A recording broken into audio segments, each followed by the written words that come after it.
अस्सलामुअलैकुम, आप देख रहे हैं के न्यूज चैनल। खबर शामिल करते हैं शेखुपुरा है खान की रिपोर्ट के मुताबिक 5 अगस्त यौम इस्तेहसाल कश्मीर के मौके पर कश्मीरियों से इजहार यकजहती के लिए शेखुपुरा में भी एक शानदार रैली का एहतमाम किया गया, जिसकी क़यादत सूबाई minister Mian Khalid Mahmood, district police officer Sheikhupura Ghazi Mohammad Salahuddin, deputy commissioner Sheikhupura Mohammad Asghar Ali Joya ने की।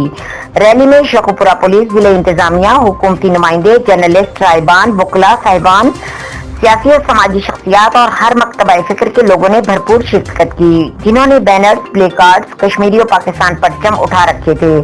शेखुपुरा की अवाम की एक बड़ी तादाद ने कश्मीरियों के साथ इजहार यकजहती और हमदर्दी और कश्मीर की आज़ादी के लिए भरपूर अंदाज में नारेबाजी की। भारतीय हुकूमत के जबर तशद्दुद कार्रवाई गासिबाना कब्जे की भरपूर मजम्मत की। रैली के आगाज पर सायरन बजाया, पाकिस्तान और कश्मीर के कौमी तराने एहतराम के साथ सुने गए और कश्मीरी भाइयों से इजहार यकजहती के लिए 1 मिनट की खामोशी भी अख्तियार की गई। रैली का आगाज जिला कौंसिल हाल शेखुपुरा से शुरू हुआ और जिना पार्क में अख्तिताम पजीर हुआ। शेखुपुरा पुलिस ने रैली के रास्तों पर फुल प्रूफ सिक्योरिटी के सख्त इंतजाम किए हुए थे। ट्रैफिक की रवानी को बहाल रखने के लिए मुतबादिल रास्ते अख्तियार करवाए गए। इसी तरह शहर में जारी दीगर रैलियों और जुलूसों की हिफाजत के लिए शेखुपुरा पुलिस ने फुल प्रूफ इंतजाम किए थे।